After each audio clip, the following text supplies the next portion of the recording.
महाराष्ट्रात ऑपरेशन टायगरचे 2 अंक पार पडलेले आहेत.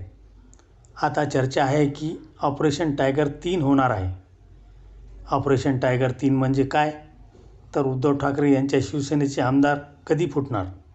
आणि नंतर ऑपरेशन 4 म्हणजे उद्धव ठाकरे यांच्या शिवसेनेचे नगरसेवक कधी फुटणार?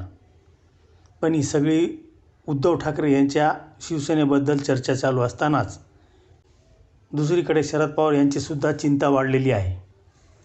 याचं कारण म्हणजे शरद पवारांना सतत ही भीती वाटते की आपल्यासोबत जे 10 आमदार आहेत आणि 8 खासदार आहेत हे सुद्धा फुटतील. हे कुठे जातील अजून कुणालाच माहीत नाही. पण शरद पवारांचे खासदार किंवा आमदार हे अजित पवारांच्या राष्ट्रवादी काँग्रेस पक्षात जाऊ शकतात किंवा थेट भाजपमध्ये जाऊ शकतात. त्यांच्यापैकी काहींची शिंदेच्या शिवसेनेत जाण्याची सुद्धा इच्छा आहे. याबाबतच्या चर्चा सध्या राजकीय वर्तुळात रंगल्या आहेत. त्यामुळे शरद पवार आता काय करतायत याकडे सर्वांचे लक्ष लागले आहे. उद्धव ठाकरेसारखा फटका आपल्याला बसू नये म्हणून शरद पवार यांनी एक शक्कल काढली. खरं तर ती जुनी शक्कल, पण त्यांनी पुन्हा नव्याने त्या युक्तीवर काम करायला सुरुवात केली. ती युक्ती आहे आपल्या पक्षाचं विलिनीकरण करून टाकायचं. कुठे करायचं विलिनीकरण? पहिला पर्याय आहे तो शरद पवार राष्ट्रवादी काँग्रेस पक्षाचं विलिनीकरण हे काँग्रेसमध्ये होऊ शकतं. शरद पवारांनी काँग्रेस हायकमांडशी म्हणजेच मल्लिकार्जुन खडगे यांच्यासोबत चर्चा सुरू केली असल्याची माहिती आहे.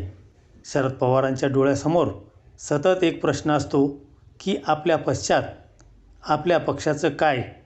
कारण हा पक्ष शरद पवारांच्या इमेजवर चाललेला आहे. शरद पवारांच्या हेही लक्षात आलेलं आहे की सुप्रिया सुळे काही पक्ष चालू शकत नाहीत. त्यांच्यामध्ये तेवढी धमक नाही. अजित पवार पक्ष चालू शकत होते पण ते वेगळे झाले. त्यांनी स्वतःचा वेगळा राष्ट्रवादी काँग्रेस पक्ष काढला. भाजपच्या आशीर्वादाने तोच आता ओरिजिनल राष्ट्रवादी काँग्रेस पक्ष आहे. पण सुप्रिया सुळे काही पक्ष चालू शकत नाही. त्यामुळे सुप्रिया सुळेंचे भवितव्य निश्चित करण्यासाठी शरद पवार काँग्रेसमध्ये विलिनीकरण करण्याचा विचार करू लागले आहेत. पण शरद पवार हे काय सरळ मार्गाने चालणारे राजकारणी नाहीत, हे लक्षात घ्या. शरद पवार काय करतायत? शरद पवार एका बाजूला काँग्रेसच्या हायकमांडशी चर्चा करतायत आणि दुसऱ्या बाजूला असं बोललं जाते की सुप्रिया सुळे भारतीय जनता पक्षाच्या वरिष्ठ नेत्यांशी चर्चा करतायत. बघा, म्हणजे शरद पवारांचा चक्क डबल गेम चालू आहे. डबल गेम हा शब्द शरद पवारांना अगदी फिटपणे लागू होतो.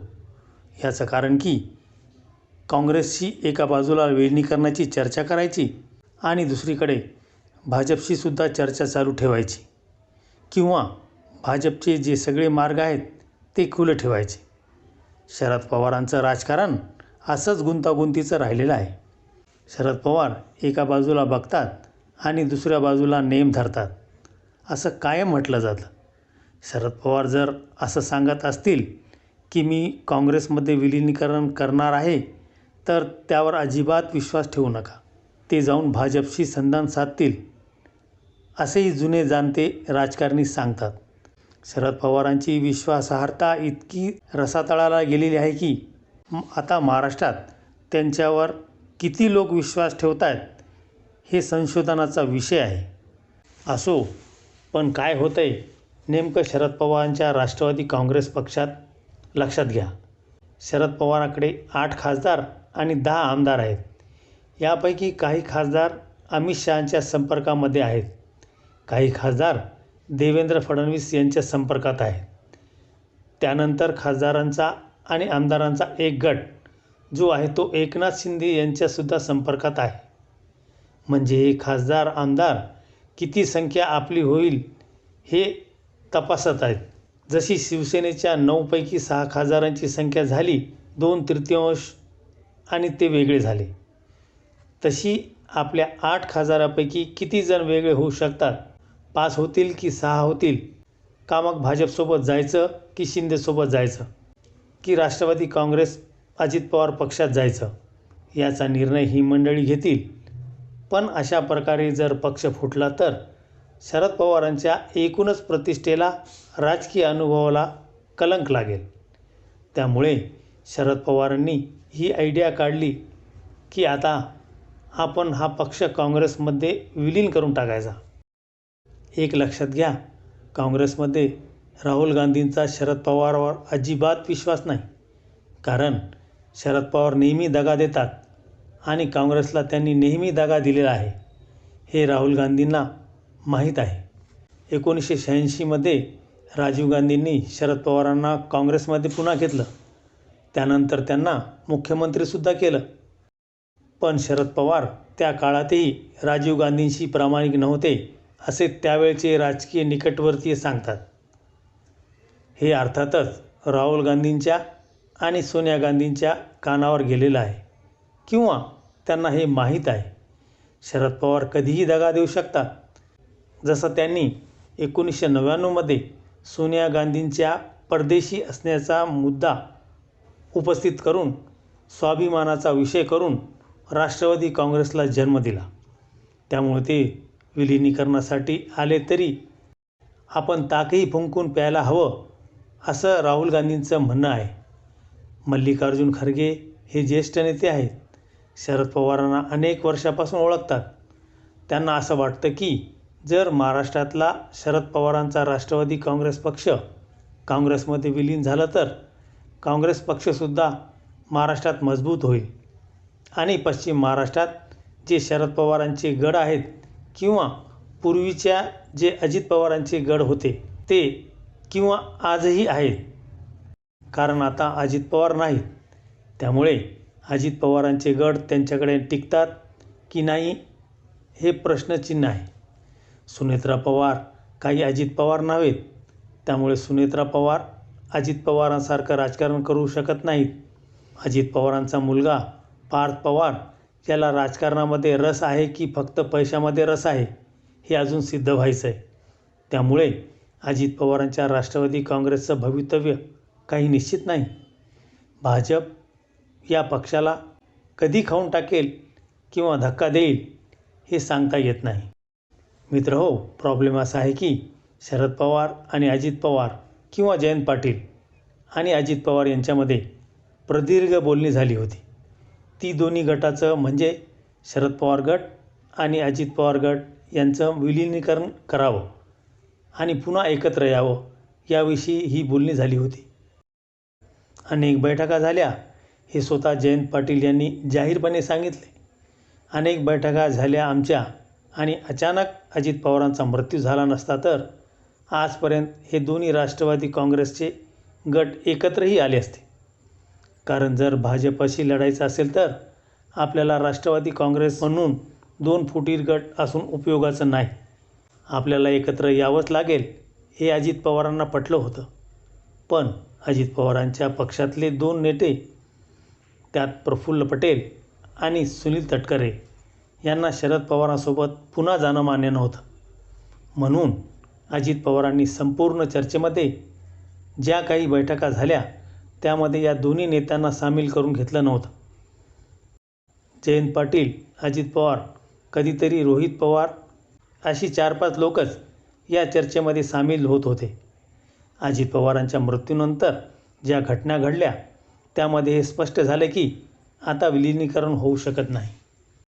अजित पवारांचा पक्ष हायजॅक करायचा प्रयत्न केला. प्रफुल्ल पटेल आणि सुनील तटकरे या दोघांनाही असं वाटतं की भविष्याच्या दृष्टीने आपण भाजपच्या जवळ असणं आवश्यक आहे. पण सुनेत्रा पवारांनी त्यांना चाप लावला. त्यांचे काही निर्णय सुनेत्रा पवारांनी फिरवले. पण एक गोष्ट स्पष्ट झाली की आता शरद पवार आणि अजित पवार यांच्या राष्ट्रवादी काँग्रेसचं विलिनीकरण होणार नाही. त्यामुळे पुन्हा एकदा शरद पवारांसमोर एक प्रश्न उभा राहिला की आता काय करायचं. एका बाजूला शरद पवार काँग्रेस हायकमांडशी बोलतात आणि दुसऱ्या बाजूला सुप्रिया सुळे मोदी आणि अमित शहांशी. हा काय प्रकार. सुप्रिया सुळेंनी हे नाकारलेलं आहे की मी भाजपसोबत जाणार, यात काही तथ्य नाही. पण राजकीय वर्तुळात त्यांच्यावर कुणीही विश्वास ठेवायला तयार नाही. कारण अलीकडेच सुप्रिया सुळेंच्या मुलीचं लग्न झालं. भारतीय जनता पक्षाच्या एका नवनिर्वाचित म्हणजेच विधान परिषदेतल्या आमदारांशी, जे पैशानं गब्बर आहेत, हे जे आमदार आहेत ते सुप्रिया सुळेंचे व्याही झालेले आहेत, देवेंद्र फडणवीस यांचे निकटवर्ती आहेत. त्यामुळे आता हे जे लोक सांगतात, शरद पवार पहिल्यापासून सांगतात, महाराष्ट्रात राजकीय संबंध आणि वैयक्तिक संबंध वेगळे ठेवले जातात किंवा राजकीय मतभेद हे वैयक्तिक संबंधांच्या आड येत नाहीत, याला काही अर्थ नाही. ही फसवाफसवी आहे. याचं कारण ज्या राजकीय नेत्यांचे वैयक्तिक संबंध असतात त्यांचे काही काळाने व्यावहारिक संबंध म्हणजेच बिझनेस डीलसुद्धा होतात. हे आपण बघितलेलं आहे. शरद पवार आणि नितीन गडकरींचे वैयक्तिक संबंध चांगले आहेत, पण त्यांचे राजकीय संबंधसुद्धा वेगळ्या पातळीवरचे आहेत. त्यांचे व्यावसायिक संबंधसुद्धा वेगळ्या पातळीवरचे आहेत. हे खरंच आहे. म्हणून नितीन गडकरींना भाजपचे शरद पवारच म्हटले जाते. हे लक्षात घ्या की सुप्रिया सुळे जे म्हणतात, माझ्या मुलीने भाजपच्या किंवा संघाच्या घराण्यामध्ये लग्न केलं तर काय हरकत आहे, हे जाणून घ्या. हा काही प्रेमविवाह नाही. प्रेमविवाह असता तर आपण समजू शकलो होतो. हे अरेंज मॅरेज आहे. लक्षात ठेवा, तुम्ही जेव्हा शाहू फुले आंबेडकरांचा वारसा सांगणारा एक परिवार आपली मुलगी RSSच्या कुटुंबात देतो तेव्हा काही प्रश्न वैचारिक उभे राहतात.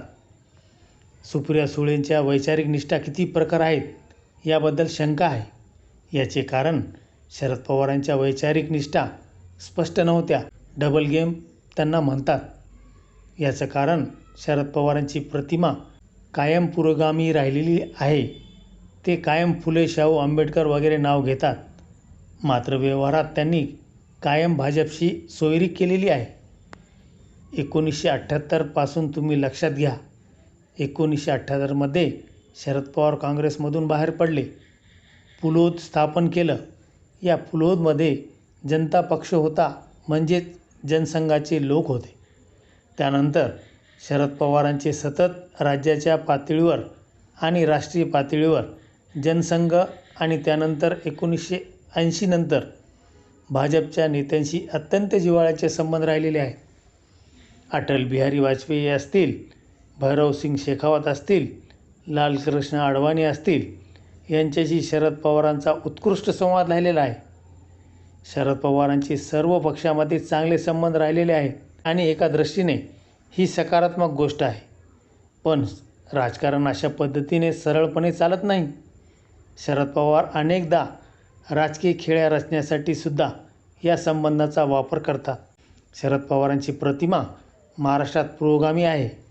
शरद पवारांनी कायम समाजवाद्यांना, डाव्यांना आपल्यासोबत ठेवलेले आहे. काही समाजवादी संस्थांना त्यांनी देणग्या दिलेल्या आहेत, पैशाची मदतही केलेली आहे. पण व्यवहारात शरद पवार संघाशी सोयरी कधी करतील, भाजपशी सोयरी कधी करतील हे सांगता येत नाही. शरद पवारांच्या दृष्टीने त्यांच्या राजकारणाचा अत्युच्च क्षण हा 2024ची लोकसभा निवडणूक होता. लोकसभा निवडणुकीपूर्वी जे काय घडलं, शरद पवारांनी कणखर भूमिका घेतली, भाजप विरोधी ठामपणे उभे राहिले. हा अत्युच्च क्षण होता. पण त्यानंतर शरद पवारांनी जे केलेलं आहे ही बोटचेपी भूमिका आहे. त्यांचे मोदीशी असलेले संबंध, त्यांचे अडाणीशी असलेले संबंध जे आहेत ते नेहमी वादग्रस्त ठरलेले आहेत. हे लक्षात घ्या. आजही या क्षणाला सुद्धा अदानी आणि अंबानी यांच्याशी शरद पवारांचे जवळचे संबंध आहेत. त्यामुळे इंडिया आघाडीतले इतर नेते शरद पवारांकडे कायम संशयाने पाहतात. हेही आपल्याला लक्षात घ्यायला पाहिजे. मुद्दा आहे की शरद पवारांचे राजकारण कॉम्प्लिकेटेड आहे. शरद पवार एका बाजूला हायकमांडशी चर्चा करतात, मल्लिकार्जुन खरगेशी चर्चा करतात आणि त्यात काय सांगतायत की माझ्या मुलीचं राजकीय भवितव्य सुरक्षित करा, बाकी काही नाही. सूत्रांच्या माहितीनुसार त्यांचे असे म्हणणे आहे की जर हे विलिनीकरण मान्य असेल तर एकतर पहिली गोष्ट म्हणजे महाराष्ट्रात काँग्रेसचा जो प्रदेशाध्यक्ष होईल तो माझ्या पसंतीचा असायला पाहिजे आणि राष्ट्रीय पातळीवर सुप्रिया सुळेंना एक महत्त्वाचं पद काँग्रेसमध्ये मिळायला पाहिजे, अशा शरद पवारांच्या मागण्या आहेत. काँग्रेसच्या गोटातून अशी माहिती मिळते की राष्ट्रवादी काँग्रेसच्या विलिनीकरणासाठी पवारांच्या या मागण्या राहुल गांधींना अजिबात मान्य नाहीत. शरद पवार दुसऱ्या बाजूला सुप्रिया सुळेंना भाजपच्या नेत्याशी बोलायला का सांगतायत? शरद पवार असा डबल गेम करून काँग्रेसवर दबाव आणण्याचा प्रयत्न करत आहेत. काँग्रेस नेत्यावर दबाव आणण्याचा प्रयत्न म्हणजे, जर तुम्ही नाही म्हणालात तर मी NDA बरोबर जाऊ शकतो, मी भाजपशी सोयरी करू शकतो, असे ते अप्रत्यक्षरित्या सांगत आहेत. जर यावेळेला शरद पवारांनी खरोखरच NDAमध्ये जाण्याचा निर्णय घेतला तर त्यांच्या प्रतिमेला मोठा तडा जाईल. मुद्दा हा आहे की शरद पवार काय करतील हे क्षणाला सांगता येत नाही. त्यांचं डील काँग्रेसबरोबर चाललं. दुसऱ्या बाजूला सुप्रिया सुळे भाजपशी बोलतात. ही बातमी बाहेर आल्यानंतर सुप्रिया सुळेंनी नकार दिला, पण त्यावर कोणीच विश्वास ठेवायला तयार नाही. शरद पवारांच्या आमदारांपैकी अनेक जण असं म्हटलं जाते की इन्क्लुडिंग रोहित पवार, RR पाटलांचा मुलगा, हे सुद्धा फडणवीस यांच्याशी संधान बांधून आहेत. फडणवीस त्यांची कामं करतायत. प्रश्न विश्वासाचा आहे. महाराष्ट्राच्या राजकारणातला विश्वास हा शब्द संपलेला आहे. कुणावर विश्वास राहिलेला नाही आणि कुणीही कुणावर विश्वास ठेवू शकणार नाही. आज जो आपला मित्र आहे तो उद्या शत्रू होऊ शकतो. सगळे गृहीत धरून चालले आहेत. त्यामुळे शरद पवारांची पुढची खेळी काय आहे हे बघावं लागेल.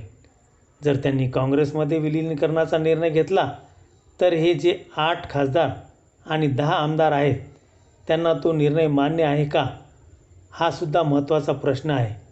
कारण ते स्वतंत्रपणे आपला 2/3 गट स्थापन करून, जसं उद्धव ठाकरेंच्या खासदारांनी केलं तसं करू शकतात.